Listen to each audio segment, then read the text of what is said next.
Welcome back friends. Myself Anil Chaudhary. Today we are going to learn and discuss about direct and indirect speech. विद्यार्थी मित्रांनो, हा topic खूप विद्यार्थ्यांना कठीण वाटतो आणि म्हणून आपण अतिशय सोप्या पद्धतीने या विषयावरती आज चर्चा करणार आहे.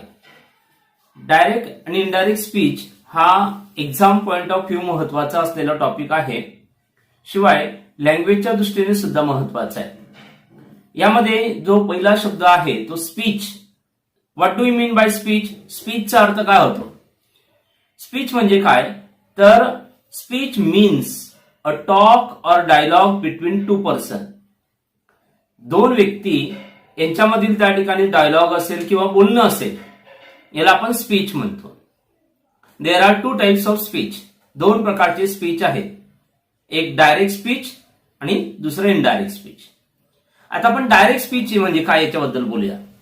डायरेक्ट स्पीच म्हणजे काय की ज्या वेळेला आपण बोलतो त्यावेळेला दोन व्यक्ती, समजा त्या ठिकाणी डायरेक्ट स्पीच याची डेफिनेशन कशी आहे?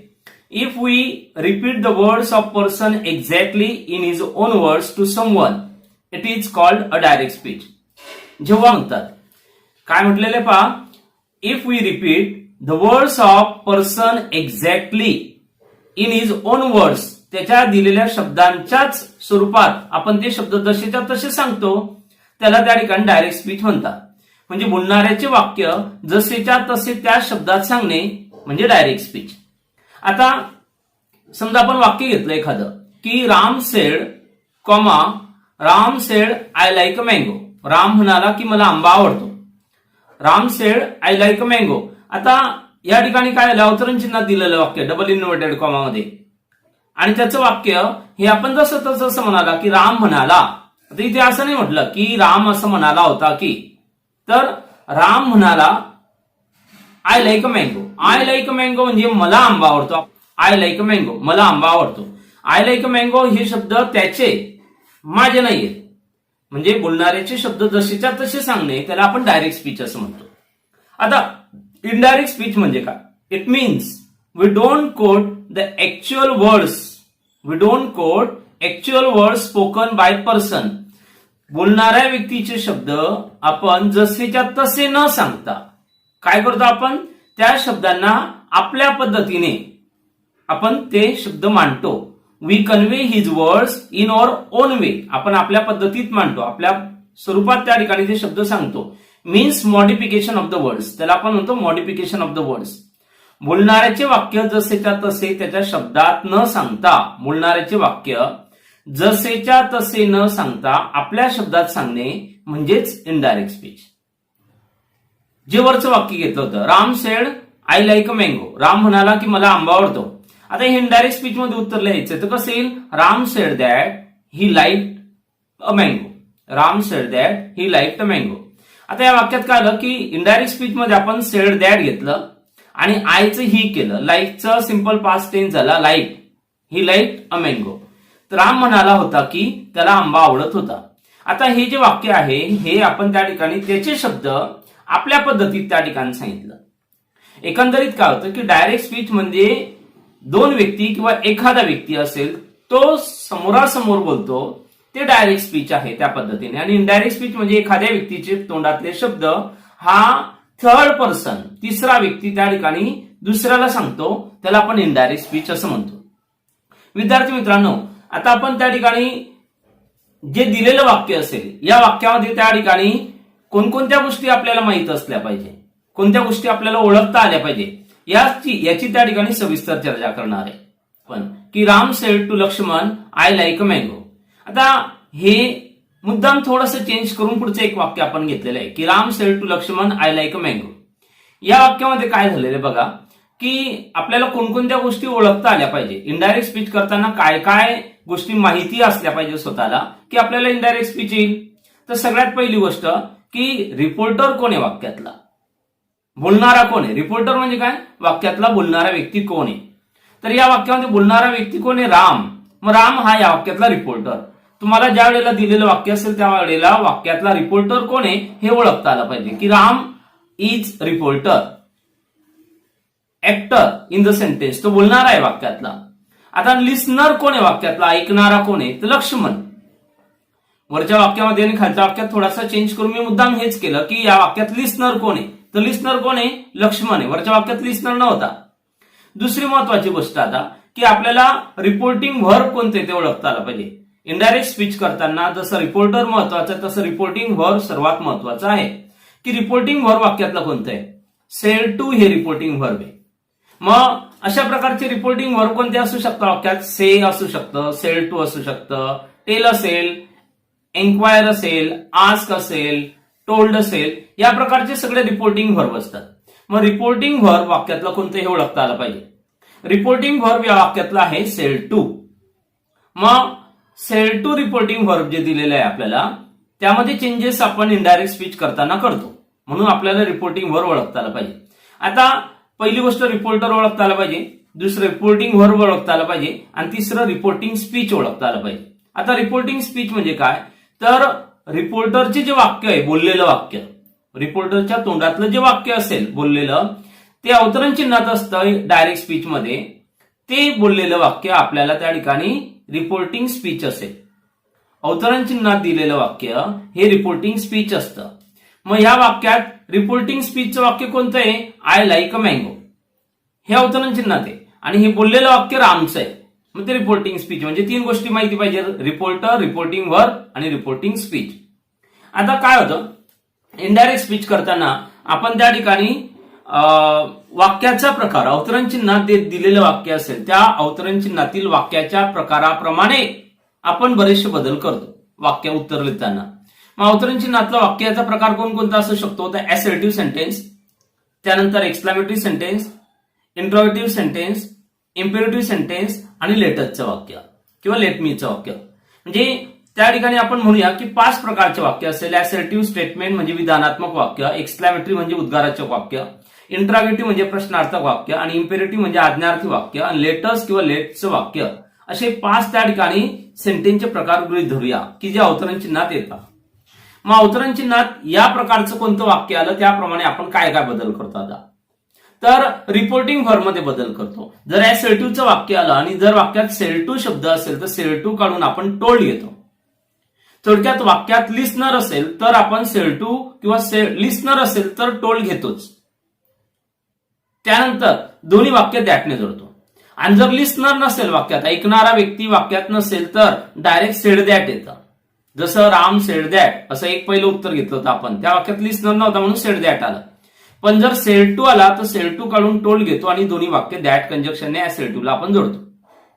त्यानंतर अवतरण चिन्हातल्या जे दिलेलं वाक्य असेल त्या वाक्यामध्ये चेंजेस करतो. काय, तर पहिल्यांदा स्वल्पविराम, डबल अवतरण चिन्ह जे आपण कॉमा, इन्व्हर्टेड कॉमा म्हणतो ते काढून टाकायचं आणि त्या जाग्यात त्या वाक्यात जो प्रोनाउन दिलेले असतील, टेन्स असेल किंवा टाइम किंवा प्लेस दर्शवणारे शब्द असतात काही, ते आपण त्या ठिकाणी बदल करतो. म्हणजे याचे 4 तक्ते मी तुमच्या समोर सांगणार आहे. ते 4ही तक्ते आपण काय करणार की डायरेक्ट इनडायरेक्ट स्पीचचे जे त्या ठिकाणी 5 ते 6 पार्ट करणारे, भाग करणारे, की जेणेकरून तुम्हाला समजण्यासाठी ते सोपे जावे. मग हा आज पहिला पार्ट आहे आपला की ज्याच्यामध्ये त्या ठिकाणी आपण वाक्य अवतरण चिन्हात दिलेलं असर्टिव्ह सेंटेन्स असेल तर एक आपण इनडायरेक्ट स्पीच करताना काय काय चेंजेस करायचे याच्यावरती बोलणार आहे. विद्यार्थी मित्रांनो लक्षात ठेवा, जर सर्वनामात जसं दिलेलं होतं आयचं रूपांतर ही किंवा श्री मध्ये होतं. मग आता वाक्यात राम आहे, रामसाठी आपण ही घेणार का श्री, तर ही घेणार. ठीक आहे. त्यानंतर जे काळमध्ये बदल करताना एमिजार आलं तर वाज वेअर होतं, कॅन आलं तर कुड होतं, मे आलं तर माईट होतं, हॅव हॅज आलं तर हॅड होतं, डू डज आलं तर डीड होतं. याप्रमाणे वाक्यामध्ये आपण चेंजेस करतो. मग आता समजा लाईक शब्द आहे, present tense simple present tense आपण सिंपल पास्ट टेन्स करणार तर लाईकचं लाईक्ड होईल. मग आता इनडायरेक्ट स्पीच करताना आपण त्या ठिकाणी हे तक्ते लक्षात ठेवायचं. जसं एक तक्ता आहे टुडेचं दॅट डे होतं, दीजचं दॅट होतं, दीज दोज होतं, हिअरचं देअर होतं, टुडेचं दॅट डे होतं, त्याप्रमाणे टू नाईटचं दॅट नाईट होतं, टुमॉरोचं द नेक्स्ट डे होतं, एस्टरडेचं प्रिव्हियस डे होतं. म्हणजे टेन्स मध्ये बदल होतो, त्यानंतर टाइम प्लेस दर्शवणारे जे शब्द आहेत त्यांच्यामध्ये बदल होतो, सर्वनाम मध्ये बदल होतो, वीचं दे होतं, यूचं जर सब्जेक्ट असेल ही शी आपण त्या ठिकाणी करतो ही शी आणि दे, जर ऑब्जेक्ट असेल यू हा शब्द तर आपण काय करतो हिम हर आणि देम करतो, मीचं हिम आणि हर होतं, मायचं हिज आणि हर होतं. ज्याप्रमाणे बोलणारा व्यक्ती असेल किंवा जर सेकंड पर्सन असतील प्रोनाउन तर ऐकणारा व्यक्ती असेल त्या ऐकणाऱ्या व्यक्तीप्रमाणे वाक्यामध्ये चेंजेस होतात. आपण या ठिकाणी सविस्तरपणे या चारही तक्त्यांची जी माहिती आहे ती आपण एक जो डायरेक्ट इनडायरेक्ट स्पीचचा एक स्पेशल व्हिडिओ आपण बनवणार आहे की ते चारही तक्ते आपण त्याच्यामध्ये घेणार आहे आणि त्याप्रमाणे कसे बदल करायचे ते पाहणार आहे. आज आपण असर्टिव्ह सेंटेन्सचं इनडायरेक्ट स्पीच करताना कोणते बदल केले जातात त्याची सविस्तर चर्चा करतोय. जर समजा विधानात्मक वाक्य असर्टिव्ह सेंटेन्स स्टेटमेंटचं वाक्य जसं आपण म्हटलं की आय लाईक अ मँगो किंवा you are very clever, she is very active, असं जर त्या ठिकाणी असर्टिव्ह सेंटेन्स असेल, साधं विधानात्मक वाक्य दिलं असेल तर विधानात्मक वाक्याचं इनडायरेक्ट स्पीच करताना आपण काय काय बदल करणार. विद्यार्थी मित्रांनो लक्षात ठेवा, एक महत्वाचा भाग रिपोर्टरच्या नंतर सेड किंवा जे दुसरं कोणत्याही प्रकारचं रिपोर्टिंग वर्ब दिलेलं असेल ते रिपोर्टिंग वर्ब आपण काढून टाकतो, त्या जागेवरती टोल्ड शब्द घेतो, दोन्ही वाक्य दॅट कंजक्शनने जोडतो. लक्षात ठेवा असर्टिव्ह सेंटेन्सचे दोन्ही वाक्य आपण डायरेक्ट स्पीच मध्ये उत्तर इनडायरेक्ट स्पीच करताना दोन्ही वाक्य आपण दॅट ने जोडतो, स्वल्पविराम अवतरण चिन्ह काढून टाकतो. मग आता या ठिकाणी काय करणार आपण की फक्त सेड दिलेला असेल म्हणजे लिस्नर नसेल वाक्यात, फक्त सेड दिला असेल तर सेड दॅट येतं. कधी कधी लिस्नर हा सेडच्या नंतर म्हणजे सेड टूच्या नंतर न देता अवतरण चिन्हात पण दिलेला असतो, मग तो लिस्नर जो दिलेला असेल त्याला आपण इकडे तो रिपोर्टर आहे त्याच्यासोबत घेऊन यायचं आणि सेड काढून टोल्ड घ्यायचं. या प्रत्येक वेळेला त्या ठिकाणी सेड नंतर सेड दॅट येईल असं नाही, तर लिस्नर आहे का हे बघायचं. तर सेड टू काढलं तर टोल्ड येतं आणि नुसतंच फक्त सेड असेल तर सेड दॅट येतं. त्यानंतर आपण प्रोनाउन त्याच्यानंतर टेन्स आणि टाइम प्लेस दर्शवणाऱ्या शब्दांमध्ये बदल करणार आहे. आता आपण एक्झाम्पल्स घेऊ की ज्या एक्झाम्पलच्या मदतीने डायरेक्ट इनडायरेक्ट स्पीच कशा पद्धतीने होतं त्याची चर्चा आपण वाक्यांच्या स्वरूपात. असं वाक्य दिलंय Sachin said to Radha I am your brother. आता या वाक्याचं आपल्याला उत्तर लिहायचं आहे. विद्यार्थी मित्रांनो लक्षात ठेवा आय एम युअर ब्रदर हे असर्टिव्ह सेंटेन्सचं वाक्य आहे. मग आपण काय करणार सेड टू आहे लिस्नर आहे वाक्यामध्ये म्हणून आपण टोल्ड घेणार आणि दोन्ही वाक्य दॅटने जोडणार. इथपर्यंत लिहून घ्या सचिन टोल्ड राधा दॅट. आता काय करणार आय एम युअर ब्रदर मध्ये आय एम आणि युअर हे तीन शब्द आपण बदल करणार आहे. आयचं ही किंवा शी होतं तक्त्याप्रमाणे, बोलणारा कोण आहे सचिन म्हणून आपण काय करणार ही. त्यानंतर एम एम इज अर्थ वाज विअर होतं, हिच्या नंतर वाज वापरतो म्हणून आपण त्या ठिकाणी वाज घेणार ही वाज. युअरचं रूपांतर तक्त्याप्रमाणे हीज हर आणि देअर होतं. मग लिस्नर कोण आहे वाक्यातलं तर राधा. राधासाठी आपण काय घेणार हीज घेणार का नाही घेणार, देअर पण नाही घेणार, मग आपण घेणार हर. उत्तर कसं तयार होईल आपलं की Sachin told Radha that he was her brother, तो तिचा भाऊ होता, असं इनडायरेक्ट स्पीच मध्ये उत्तर तयार झालं. सचिन असं म्हणाला होता की तो तिचा भाऊ होता, हे इनडायरेक्ट स्पीचचं वाक्य झालं. म्हणजे काय तर बोलणाऱ्या व्यक्तीचे जे शब्द आहे ते आपण त्या ठिकाणी जसेच्या तसे न सांगता आपण त्या शब्दांचं मॉडिफिकेशन केलेलं आहे. सेकंड एक्झाम्पल पाहता. Suhas said to Sangeeta. सुहास संगीताला म्हणाला. Suhas said to Sangeeta you are very clever, तू फार हुशार आहे. आता हे वाक्य आपण इनडायरेक्ट स्पीच मध्ये करताना परत वाक्यात लिस्नर आहे सेड टू काढून टोल्ड घेणार. सुहास टोल्ड संगीता दोन्ही वाक्य दॅटने जोडणार दॅट. त्यानंतर आता यूचं ही शी आणि दे होतं तक्ता बघा तक्त्याप्रमाणे. संगीतासाठी यू आलेला आहे, लिस्नर जो आहे तो किंवा सेकंड पर्सन त्या ठिकाणी प्रोनाउन दिलं यू, ऐकणाऱ्यासाठी असतं ते. यू हा शब्द ऐकणाऱ्यासाठी, ऐकणारा वाक्यातला संगीता व्यक्ती आहे. मग आता आपण यूचं ही किंवा शी घेताना शी घेणार शी. नंतर एमिजारचं वाद विअर होतं. आता आर काढलं विअर घ्यायचं असं नाही, आर काढून वर घ्यायचं नाही, तर आपण काय करणार शीच्या नंतर वाज घेतो. कारण यूचं काय केलं आपण संगीतासाठी शी म्हणून आर काढून काय केलं वाज, शी वाज व्हेरी क्लेवर. उत्तर तयार झालं सुहास टोल्ड संगीता दॅट शी वाज व्हेरी क्लेवर. त्यानंतर आपण नेक्स्ट एक्झाम्पल बघूया. माधुरी सेड कॉमा दिलेला आहे आय एम व्हेरी लकी. या वाक्याचं इनडायरेक्ट स्पीच करायचं. आता या वाक्यात लिस्नर नाही फक्त सेड आहे, मग सेड असेल तर आपण सेड दॅट घेतो. कसं उत्तर येईल माधुरी सेड दॅट, त्यानंतर कॉमा इन्व्हर्टेड कॉमा काढून टाकणार, आय एमचं रूपांतर करणार. आय आपण माधुरीसाठी ही शी पैकी कोणतं घेणार? प्रोनाउन. बोलणारा व्यक्ती माधुरी आहे या ठिकाणी, म्हणून आपण ही घेणार नाही, शी घेणार. एमचं रूपांतर वाज होतं. उत्तर कसं येईल? माधुरी सेड दॅट शी वाज व्हेरी लकी. याप्रमाणे नेक्स्ट एक्झाम्पल दिलेलं आहे. आता हे वाक्य व्यवस्थितपणे पहा. या वाक्यात काय केलेलं आहे? महेश सेड कॉमा दिलेला आहे, अवतरण चिन्हात वाक्य डबल इन्व्हर्टेड कॉमा मध्ये, Rohan we will study tomorrow. Mahesh म्हणाला की रोहन आपण उद्या अभ्यास करू. आता या वाक्यामध्ये काय आहे की लिस्नर आहे, म्हणून आपण काय करणार? आता मागच्याप्रमाणे तुम्ही विचार केला की सेड आला तर सेड दॅट घेऊन टाकायचं, तसं नाही. लिस्नर आहे, लिस्नर आहे पण टू नाही दिला सेड सोबत, कारण त्याला रोहन जो लिस्नर आहे तो अवतरण चिन्हात टाकलेला आहे. त्याला तिथून आपण इकडे घेऊन यायचंय. आणि कसं करणार? महेश टोल्ड रोहन, महेश रोहनला म्हणाला, महेश टोल्ड रोहन.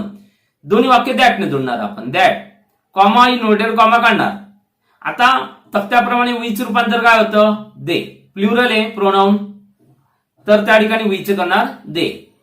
विल, विलचं आपण रूपांतर त्या ठिकाणी तक्त्याप्रमाणे पहा. कॅन असेल तर कुड होतं, शाल विल असेल तर वुड होतं, एमिजार असेल तर वाज वेअर होतं, त्याच्यानंतर हॅव असेल तर हॅड होतं. मग आपण कॅनचं कुड करतो, विलचं वुड करणार. They would study.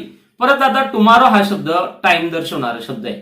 मग आपण टाइम दर्शवणारा शब्द किंवा प्लेस दर्शवणारा शब्द आले त्याचं रूपांतर करतो, टुमारोचं करणार द नेक्स्ट डे. उत्तर तयार झालं. Mahesh told Rohan that they would study tomorrow. विद्यार्थी मित्रांनो, हा आज आपण असर्टिव्ह सेंटेन्सचं इनडायरेक्ट स्पीच करताना काय काय करायचं ते सविस्तरपणे चर्चा केली. तक्ता व्यवस्थितपणे पाठ करा, तुम्हाला समजण्यासाठी त्या ठिकाणी सहज मदत होईल. तक्त्यांची चारही तक्त्यांच्या मदतीने डायरेक्टचं इनडायरेक्ट स्पीच कसं केलं जातं हे तुम्हाला कळेल. आज आपला हा डायरेक्ट आणि इनडायरेक्ट स्पीचचा पहिला पार्ट होता. तुम्ही अधिक जास्तीत जास्त एक्झाम्पल्स घ्या, त्याचा सराव करा, प्रॅक्टिस करायची आणि त्या पद्धतीने त्या ठिकाणी तुम्हाला सहजपणे असर्टिव्ह सेंटेन्सचं इनडायरेक्ट स्पीच करता येईल. हा व्हिडिओ तुम्हाला आवडला असेल, आपल्या मित्रांसोबत याला शेअर करा, लाईक करा आणि चॅनलला सबस्क्राईब करायचंय. You listen this video very carefully. Thanks a lot.